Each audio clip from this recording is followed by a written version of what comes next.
اعوذ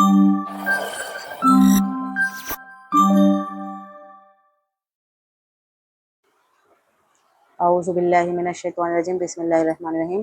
السلام علیکم ورحمۃ اللہ وبرکاتہ۔ ناظرین کرام، آج میں قرآن مجید کی سب سے عظیم اور سب سے طویل سورت سورہ بقرہ کے فضیلت کے بارے میں اور اس کی حیرت انگیز فوائد اور چند ایمان تازہ کرنے والی واقعات کے بارے میں بات کروں گی۔ تو میں آپ سے یہ ویڈیو اسی لیے لے کر آئی ہوں تاکہ میں آپ سے اس کے بارے میں بات کر سکوں، کیونکہ میں نے اس پر خود بھی تجربہ کیا ہے اور میں اس کو پڑھتی تھی۔ 1 سال پہلے میں پوری سورہ بقرہ پڑھتی تھی اور میرا اس کے واقعات جو ہیں وہ بہت حیرت انگیز ہیں کہ آپ کو اتنے فائدے ہوں گے کہ آپ یقین نہیں کر پائیں گے، اس کے فوائد اتنے زیادہ ہیں۔ اگر آپ چاہتے ہیں کہ آپ کے گھر میں برکت، دل کو سکون ملے، شیطانی وسوسوں سے حفاظت ہو اور اللہ تعالیٰ کے ساتھ تعلق مضبوط ہو جائے تو اس ویڈیو کو آخر تک ضرور دیکھیں۔ انشاءاللہ تعالیٰ آپ کے جتنے بھی شک اور شبہ ہیں نا وہ سب کے سب دور ہو جائیں گے۔ آپ ویڈیو کو آخر تک دیکھیں۔ دوستو، سورہ بقرہ قرآن پاک کی دوسری سورت ہے اور اس میں 286 آیت ہیں۔ یہ وہ عظیم سورت ہے جس میں آیت الکرسی بھی موجود ہے اور آخری 2 آیات بھی، جن کی فضیلت خود رسول اللہ صلی اللہ علیہ وسلم نے بیان فرمائی ہے۔ آپ سب نے سنی ہوگی کہ ان کی آیت الکرسی کی کتنی فضیلت ہے کہ آیت الکرسی کو پڑھنے والا جو ہے، ہر فرض نماز کے بعد آیت الکرسی کو پڑھنے والا جو ہے وہ سیدھا جنت میں جائے گا۔ اس کے اور جنت کے درمیان سوائے موت کے اور کوئی چیز بھی حائل نہیں ہے۔ یہ آیت الکرسی کی فضیلت ہے۔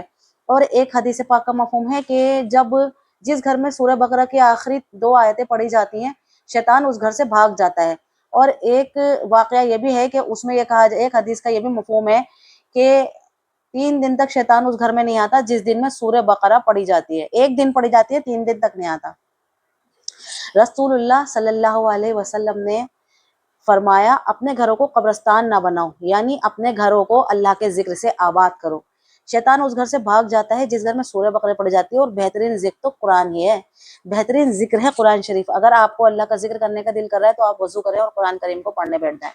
ذرا غور کیجیے، آج ہم میں بہت سے لوگ گھریلو پریشانیوں سے، بے سکونی سے، خوف اور ذہنی دباؤ کا شکار ہیں، لیکن قرآن سے دوری ہماری زندگی کا ایک بڑا مسئلہ بن چکی ہے۔ ہماری زندگی کا مسئلہ سب سے بڑا کیا ہے کہ ہم قرآن کریم کو جو ہے نا، ہمارے پاس وقت نہیں ہے کہ ہم بیٹھ جائیں اور اس کو پڑھ لیں۔ اہم بات ہے اور غور کرنے والی بات ہے، فکر کرنے والی بات ہے۔ اگر ہم قرآن کو پڑھنے کا وقت نکال لیں، جو وقت ہمارا فارغ ہو، کوئی سا بھی وقت ہو، صبح کا ہو، شام کا ہو، دوپہر کا ہو، رات کا ہو، جس وقت میں آپ فارغ ہوں، سب سے بہترین ذکر اللہ کا کلام ہے، آپ اس کو نکالیں اور پڑھیں، اس کو پڑھیں، اللہ کا ذکر کریں۔ اللہ تعالیٰ بھی بہت زیادہ خوش ہوتے ہیں اور اللہ تعالیٰ کی رحمتیں اس گھر پر نازل ہونا شروع ہو جاتی ہیں جس میں روزانہ قرآن شریف پڑھا جاتا ہے۔ اور اپنے گھروں میں قرآن شریف کو ایسا نہ کر دو کہ ان پر دھول مٹی اٹ جائے۔ آپ لوگ قرآن کو اتنا مت اٹھا کر رکھ دو طاق میں کہ وہ دھول مٹی ان پر چڑھ جائے، اور آپ ان کی قرآن کو اٹھا کر صاف کرنا بھی عبادت ہے، اس کو صاف کر کے رکھنا بھی عبادت ہے کہ اللہ کی کتاب ہے، آپ سے پڑھ۔ جن لوگوں کو پڑھنی نہیں آتی وہ چاہتے ہیں، انہیں دل چاہتا ہے کہ پڑھیں، اور جن کو اللہ نے پڑھنے کے لیے دے رکھا ہے، لیکن وہ کیا ہے، وہ شیطان کے اس میں پھنسے ہوئے ہتھ کنڈوں میں اور پڑھ نہیں رہے ہیں، ٹائم نہیں نکال رہے ہیں کہ ہم اس کتاب کو پڑھ لیں، اللہ کی کتاب کو پڑھ لیں۔ اللہ ہم سے کیا کہہ رہا ہے اس کتاب میں؟ تو سورہ بقرہ صرف پڑھنے کی صورت نہیں ہے بلکہ زندگی بدلنے والی صورت ہے۔ اس سے ہمارے لوگوں کی زندگیاں بدلتی ہیں، تبدیلی آتی ہے اس سے۔ ایک حدیث میں رسول اللہ صلی اللہ علیہ وسلم نے فرمایا، سورہ بقرہ پڑھا کرو کیونکہ اس کا پڑھنا برکت ہے اور اسے چھوڑ دینا حسرت ہے۔ سورہ بقرہ کا پڑھنا کیا ہے؟ برکت ہے، اور اس کا چھوڑ دینا کیا ہے؟ حسرت ہے۔ ہمیں حسرت ہوگی قیامت میں، ایک دن ہمیں حسرت ہوگی کہ ہم نے اسے کیوں نہیں پڑھا، اس کو ہم کیوں نہیں اپنی زندگی میں ہم نے اسے شمار کیا اور اسے ہم نے چھوڑ دیا۔ یہ الفاظ خود بتا رہے ہیں کہ اس صورت میں اللہ تعالیٰ نے کتنی عظیم برکتیں رکھی ہیں۔ ایک شخص کا واقعہ بیان کرتے ہیں کہ اس کے گھر میں ہر وقت جھگڑے رہتے تھے، بغیر کسی بڑی وجہ کے گھر کا ماحول خراب رہتا تھا، بچوں میں چڑچڑاپن تھا اور میاں بیوی کے درمیان بھی سکون نہیں تھا۔ کسی نیک عالم نے انہیں مشورہ دیا کہ روزانہ سورہ بقرہ کی تلاوت شروع کریں۔ انہوں نے باقاعدگی کے ساتھ تلاوت شروع کی۔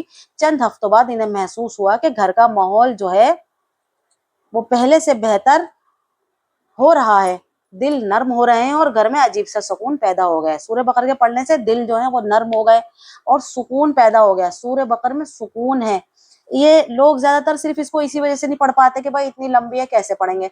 تو اس کو پڑھنے کا طریقہ یہ بھی ہے کہ آپ اس کو تھوڑا تھوڑا کر کے پڑھیں، لیکن پڑھیں. پاؤ پارا پڑھ سکتے ہیں پاؤ پارا پڑھیں، آدھا پارا پڑھ سکتے ہیں آدھا پارا پڑھیں، ایک پارا پڑھ سکتے ہیں تو ایک پارا پڑھیں. آپ کا 3 دن میں سورہ بقرہ پوری ہو جائے گی. ایک ایک پارا روز پڑھیں اور آدھا پارا ایک دن پڑھ لیں. تو اس سے جو ہے نا اس کی پڑھنے میں بھی آسانی ہوگی. یہ قرآن کی برکت تھی کہ انہوں نے، ان کے گھر میں کیا تھا، قرآن کی برکت اسی چیز سے آئی کہ انہوں نے پڑھنا شروع کیا، ان کے گھر میں سکون آ گیا. ناظرین، سورہ بقرہ کے اندر آیت الکرسی موجود ہے جسے قرآن کی سب سے عظیم آیت کہا گیا. ابھی میں نے ویڈیو کے شروع میں قرآن کی اس آیت کے بارے میں جو کہ آیت الکرسی ہے آپ سے اس کی ایک حدیث بیان کی ہے کہ جس گھر میں جب ہم ہر فرض نماز کے بعد آیت الکرسی پڑھتے ہیں تو آیت الکرسی جو ہے وہ انسان کی موت اور جنت کے درمیان صرف ایک موت حائل ہے. آیت الکرسی کی یہ فضیلت ہے. اور ایک حدیث میں آیا ہے کہ حضرت ابی بن کعب رضی اللہ عنہ سے رسول اللہ صلی اللہ علیہ وسلم نے پوچھا تمہارے نزدیک قرآن کی سب سے عظیم آیت کون سی ہے؟ انہوں نے عرض کیا آیت الکرسی. تو آپ صلی اللہ علیہ وسلم نے اس کی تصدیق کی. آپ اللہ کے نبی جو ہیں وہ خوش ہو گئے کہ ہاں یہ بات انہوں نے بالکل صحیح کہی ہے.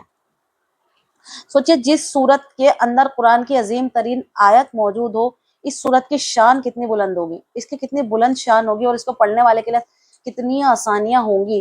ایک نوجوان شدید مایوسی اور پریشانی کے دور سے گزر رہا تھا. اسے راتوں کی نیند نہیں آتی تھی اور دل ہر وقت بے چین رہتا تھا. تو پھر اس نے کیا کیا، وقت کی تلاوت کو معمول بنایا اور سورہ بقرہ پڑھنا شروع کی. تو وقت کے ساتھ اس کے دل میں سکون پیدا ہوا، اللہ پر یقین بڑھا اور وہ پہلے سے زیادہ مضبوط اور پر امید ہو گیا. کہ شیطان جو ہے نا وہ ہمیں نا امیدی کی طرف لے کر جاتا ہے کہ ہم اللہ کی ذات سے اور اس کی صفات سے نا امید ہو جاتے ہیں. اور نا امید ہونے کے بعد ہم لوگ کیا کرتے ہیں، دماغوں میں ہمارے ایسا شر پیدا ہو جاتا ہے کہ کچھ لوگ تو اتنا نیگیٹیوٹی کی طرف چلے جاتے ہیں کہ ان کا جینے کا بھی دل نہیں کرتا، وہ اپنی جان لے لیتے ہیں. تو قرآن کا اصل اثر جو ہے وہ یہی ہے کہ دلوں کو زندہ کرتا ہے. ہمارے دل، ایک حدیث پاک کا مفہوم ہے کہ آپ کا دل جو ہے نا وہ زندہ ہوتا ہے. ذکر سے اپنی زبانوں کو تر و تازہ رکھو، اللہ تعالیٰ کے ذکر سے اپنی زبانوں کو تر و تازہ رکھو، اور اپنے گھروں کو قبرستان نہ بناؤ، یعنی اللہ تعالیٰ کے ذکر سے اپنے گھروں کو آباد کرو. سورہ بقرہ کی آخری 2 آیت کی فضیلت یہ ہے کہ رسول اللہ صلی اللہ علیہ وسلم نے فرمایا جو شخص رات میں سورہ بقرہ کی آخری 2 آیات پڑھ لے وہ اس کے لیے کافی ہو جاتی ہیں. کافی سے زائد ہیں، اس کے لیے کافی سے زائد ہیں. جو رات میں آمن الرسولوں سے لے کر آخر تک اس 2 آیتوں کو پڑھ لے گا، اس گھر میں ایک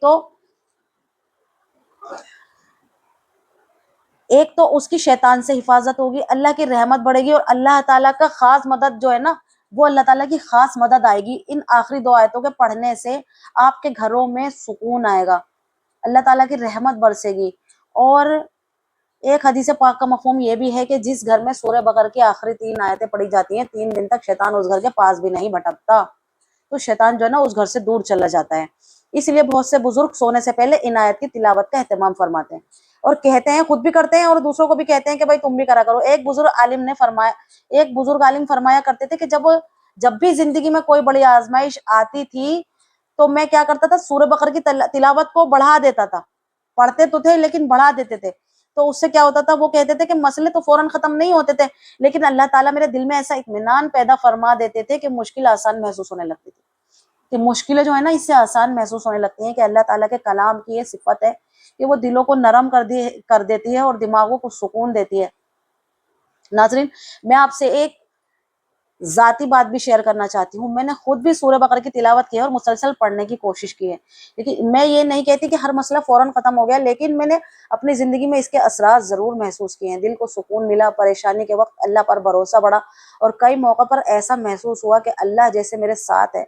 اللہ نے میرے لیے آسانیاں کر دی، میرے معاملات بڑھتے ٹھیک ہوتے چلے جا رہے ہیں. اور جب ہم اس کو لگاتار پڑھتے ہیں تو یہ ہمارے لیے آسانیاں بھی کر دیتی ہے. شروع میں تو یہ لمبی لگتی ہے، کبھی 2 گھنٹے لگتے ہیں، کبھی 2.5 گھنٹے لگتے ہیں اس کو پوری کرنے میں، کہ کبھی 2 گھنٹے بھی لگتے ہیں کہ پڑھتے ختم ہی نہیں ہو رہی، کیا ہو گیا. جب ہم اس کو پڑھنا شروع کر دیتے ہیں تو پھر یہ ہماری زبانوں پر اللہ تعالیٰ جاری کر دیتا ہے، اس کو اتنی سہل کر دیتا ہے کہ پھر یہ ہم آدھے گھنٹے کے اندر پر بھی آ جاتے ہیں. کہ سورہ بقرہ ہم جب پڑھنی شروع کر دیتے ہیں تو اس کی تلاوت اللہ ہمارے لیے اتنی آسان کر دیتے ہیں کہ ہم آدھے گھنٹے میں پوری سورہ بقرہ یعنی کہ 2.5 پارہ پڑھنے کے ہم حامل ہو جاتے ہیں. ایک حدیث پاک کا مفہوم ہے کہ نبی پاک صلی اللہ علیہ وسلم تہجد کی نماز کی 1 رکعت میں سورہ بقرہ، سورہ آل عمران اور سورہ مائدہ تک کا پارہ جو کہ